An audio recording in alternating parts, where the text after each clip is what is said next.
Okay, question. Any questions? Okay, let me answer your question. No, that wasn't the Mozambican. That was a 6'8". Yeah. Yeah. There's a test next week. Write it down. Any other questions? Good, I can leave? Oh, yeah. Right here.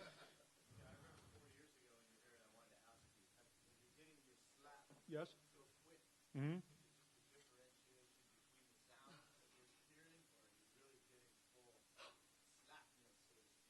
I'm not sure if I quite understand the question.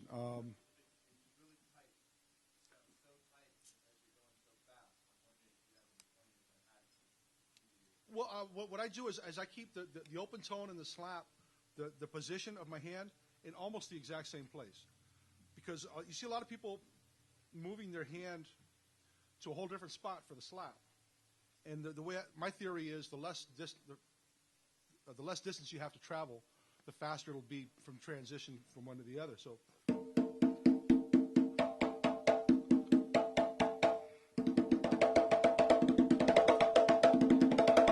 It's almost the exact same spot.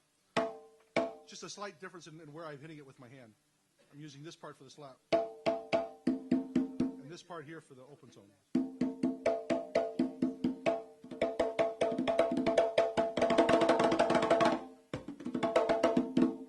So that, hopefully that answers your question.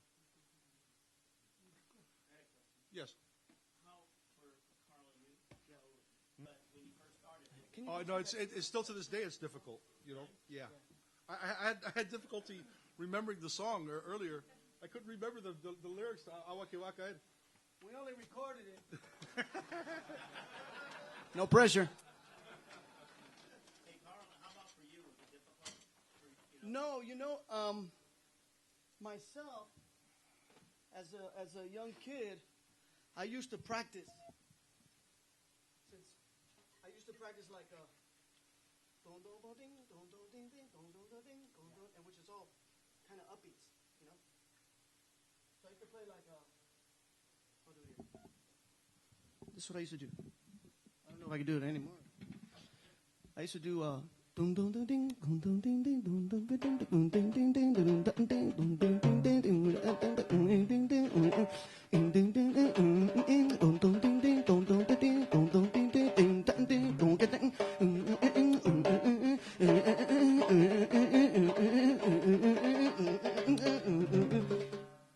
So that thing kind of helped me singing. Now I can sing hey hey who hey oye como va.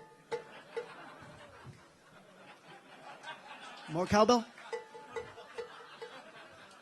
So when it comes down to that easy stuff, then I can do it, you know. But that's how you practice that. Any other questions? Hey, how many are you going to ask, bro?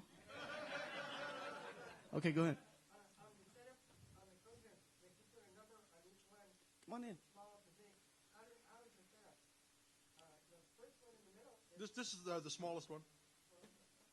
The quinto. This is a quinto. These two are congas. They're both the same size, but they're larger than this one. This is the medium size. No, I'll give you those tones in a minute.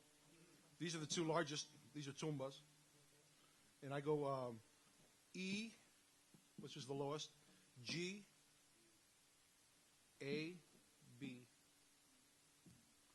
and this one here I try to hit a high E if I can. So basically, I've got it's a melody that comes from a Mongo Santa Maria recording called Masacote. Boom, boom, boom, beam, beam, boom, boom, goom, goom, goom, ging, ging, goo, goom. They're a little out of tune right now because they're brand new heads and they don't keep the tuning that well yet. But that's what I go for. Over here. Yeah. Well, Carl. Yeah. Do you guys ever consider, or do you ever hear or play piano lines in your riffs? Always. Yeah, you're always hearing melody, and especially if you're playing a song, if you're playing like jazz and you understand jazz, there's a certain framework, and you hear that melody no matter who the soloist is, even if it's the drummer, he hears that melody and that frame. Right. Then we do the same thing. We try to listen to the melody and play along with the melody within that framework. There's two really important people in that field of playing. One is Armando Peraza, the melody style of playing, and Carlos Patato Valdez. These two guys really created that kind of thing. Like, it wasn't like pata, boom, pa, beating. It wasn't that. It was more like pata, it was more like Montuno, kind of. Is that rock music? Yeah, all right. Guitar. Damn guitar players. Secondary instruments. Yeah. First was the drums and then the guitar came. Like doom doom doom doom doom doom psh, and pew, pew, came later.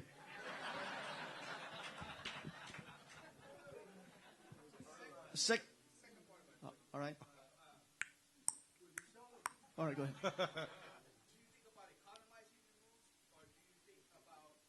Easy, bro. We're Latins. Can you bring that, like... Yeah. What? Simplifying, you mean? Yeah, yeah. Yeah, yeah.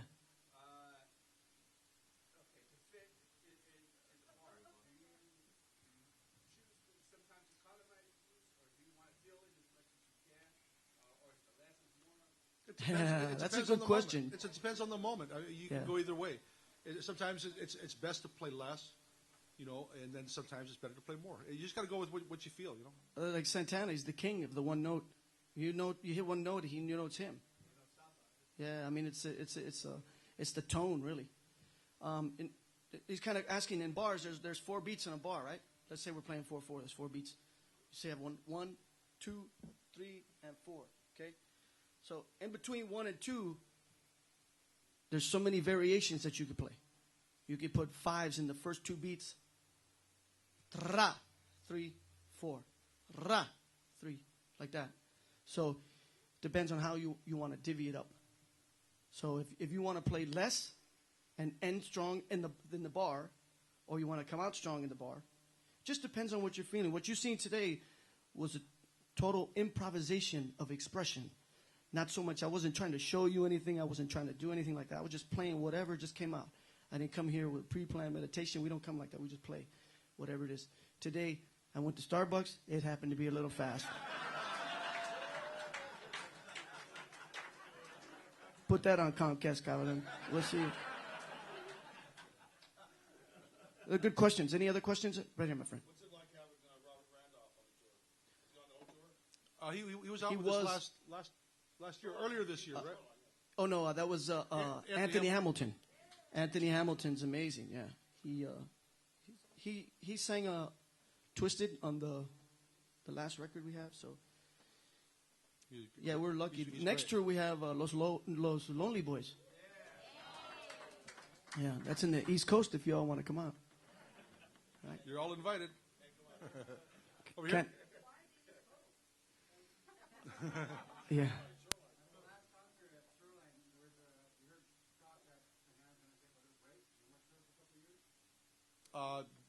That is correct. He's going to take some time off. We don't know exactly how long. I heard just 1 year, but if you know more than me, let me know. Yeah. We heard he's taking next year off. Thank you. Yeah. Thank you. Over here? Gentleman back there? No, we all kind of play as a team. We have to all listen to each other. At the moment, what we're doing is, at the end of every 4 bars, there's usually a fill, right? And so right now we're kind of spreading it out so that we look at each other and, okay, I've got this fill, and okay, now you've got the next fill, and you got the next fill. And we try to balance it out that way so that we're not stepping on each other's toes and everybody gets a little shot, I mean, there are some stuff that's orchestrated. Sometimes we're the meat and potatoes and the drummer's the garnish and vice versa. How long has been with bars? What, 4 years, I think? Yeah. 3 years, 4 years? I don't even know. This lady here had a question? Yes? Resting. That's a good question. I don't have an answer for that one. Yeah. Basically, let me put it to you this way. If you're thinking of taking an instrument, taking up an instrument like drums, or especially the timbales and the congas, and you want to become serious, you have to realize you're going to be a student for life. And that's the first, you have to accept that. So we're all still students, believe it or not. I mean, I'm okay. I'm okay with being a student. These are right here two of my best teachers that I ever had. I can't pick up a set of bongos and not think of him because he's the master of this instrument. So the second part to that question would be, is where do you go? Well, you have to keep challenging yourself. So the way I did it was learning more separation stuff, playing one stuff with one hand and other stuff with the other hand. Try to be musical, melodic, yet to where everybody can understand it. You know, I don't want to play too out of the box. A lot of people do that. I don't want to do that. But just challenging yourself musically, even learning a secondary instrument, like guitar. No. That's a good question, though. Yeah, late at night. My friend over here. We opened it up. It's not the same way every night. It's not the same. Carlos will keep soloing when he wants to, you know. It'll be different. It'll be different all the time. So each night's different. This gentleman here had one, and we'll go to the back. Muffles. Muffled tone? Tones, yeah. Just so you know. Oh, yeah. Yeah, I got to do my bongos. Yeah, I get. Yeah.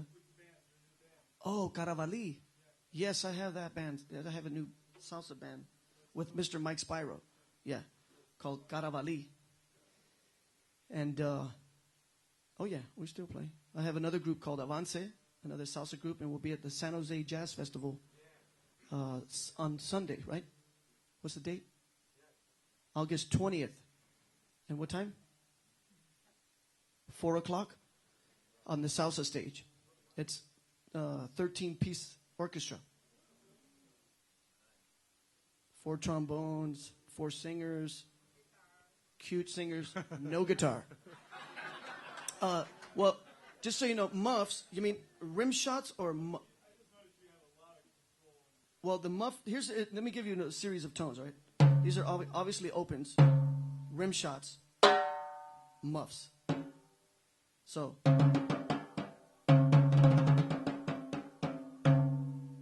but rim shots maybe.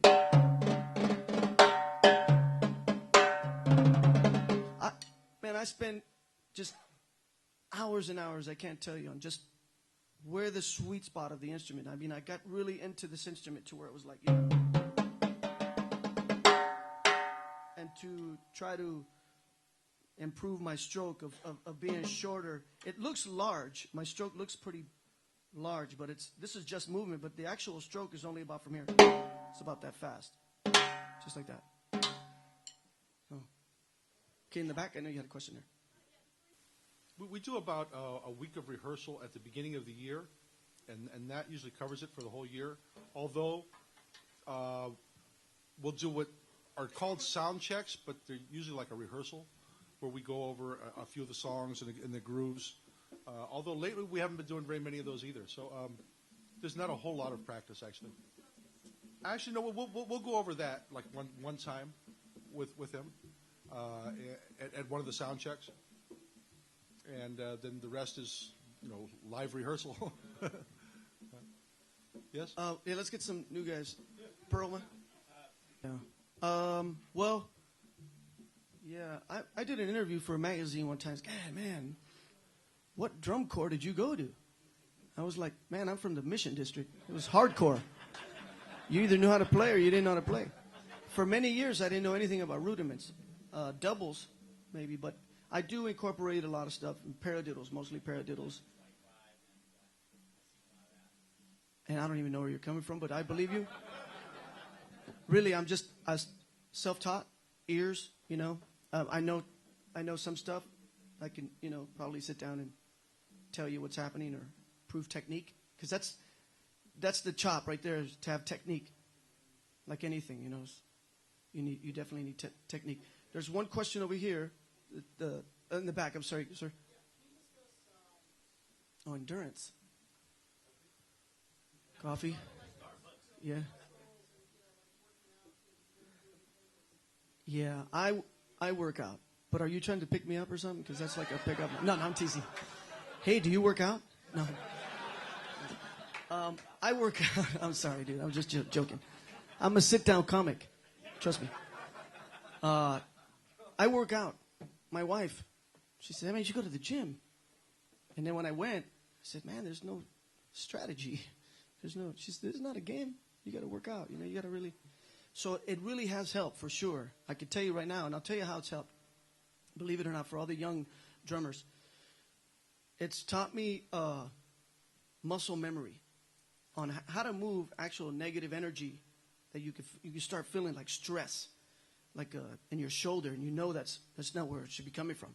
You can actually move it to your bicep or your forearm, and just by changing technique, so you can move that energy. But that's what you learn from gym. It's not about getting buff or anything like that. Raul, for many years, worked out for many years, and that's what he is, the premier rock and roll conga player of the world. There's nobody that could play with his stamina.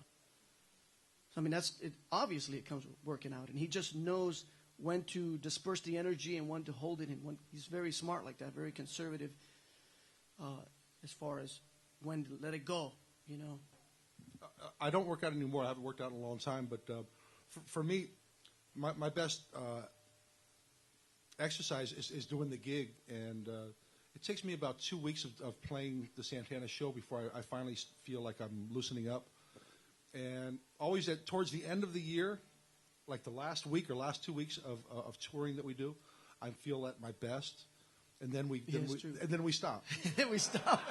Yeah, and then we take a few months off, and then you get back and you have to start all over again. Yeah. But seriously, those last couple of weeks is when I personally feel like I'm at my best form, and maybe you feel the same way. I do. Yeah. I feel. I mean, when I'm on the tour, I like to try to work out maybe 2 times a week, because man, just hitting the cowbells, man, enough. We're talking 2.5 hours of just, So that's a workout in itself. Friend, that is a great testimonial. On that note, I would like to say that we're very happy to be here. We're very thankful that you all came. Absolutely. We want to thank the Guitar Showcase for having us here.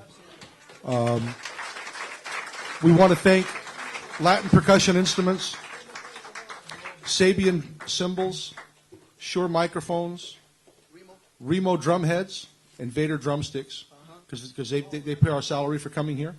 We want to thank them. I'd like to give a little testimonial about these instruments that we're playing. They're the best instruments on the market. And my own testimonial is, as Martin was saying about desire and passion, I'm German, Polish, Irish, Scottish, and Filipino. And I'm 1/4 Filipino.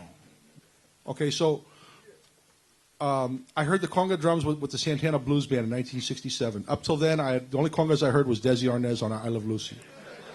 Okay, so when I heard the congas played with Santana, it made me want to play congas, and I became obsessed with it. So I went and I bought a conga drum for $30, and I went and I played that thing until I learned how to play it. I taught myself. So it really comes down to what Martin was saying, is desire and passion. If you want to do it, I don't care what your heritage is. I'm living proof of that. Although I have my first name is Raul, I mean I really have I'm not Hispanic at all. So if you want to play these instruments, you can play them if you have the desire.